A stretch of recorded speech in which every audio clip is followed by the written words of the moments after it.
મધ્ય ગુજરાતની બીજી ટ્રેન જે 1384 રામ ભક્તો જ્યાં સાથે જે આસ્થા ટ્રેન દ્વારા દાહોદથી જે 1384 રામ ભક્તો જે અયોધ્યા ભગવાન શ્રી રામના દર્શન કરવા માટે રવાના થયા છે।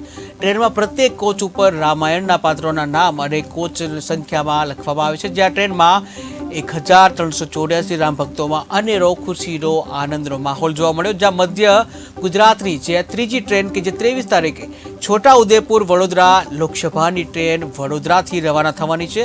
જ્યાં આસ્થા ટ્રેનને દાહોદ રેલવે સ્ટેશન ઉપર સાંજે 4 વાગે લીલી ઝંડી બતાવીને આગળ પ્રસ્થાન કરાવવામાં આવ્યું કે જ્યાં યાત્રિકો દ્વારા આસ્થા ટ્રેનમાં ભજન કીર્તન અંજન અને જય જય શ્રી રામના ઉદ્ઘોષ સાથે સમગ્ર દાહોદ રેલવે સ્ટેશન ગુંજી ઉઠ્યું હતું।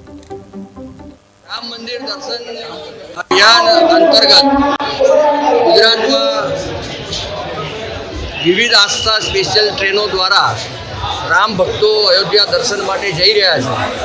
ઘણા વર્ષોની ઇંતજારી પછી ભારતના સૌ ભારત વર્ષના નાગરિકોને અયોધ્યા દર્શનનો લાભ મળી રહ્યો છે।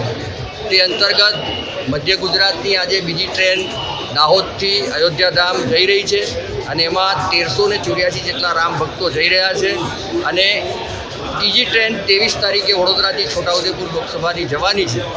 એ મુજબ એક ટ્રેનમાં એવરેજ 1380ની આસપાસના રામ ભક્તો પહોંચી રહ્યા છે અને કુલ ટ્રેનો મધ્ય ગુજરાતની 9 જવાની છે અને ગુજરાત રાજ્યની કુલ ટ્રેનો 40 જવાની છે।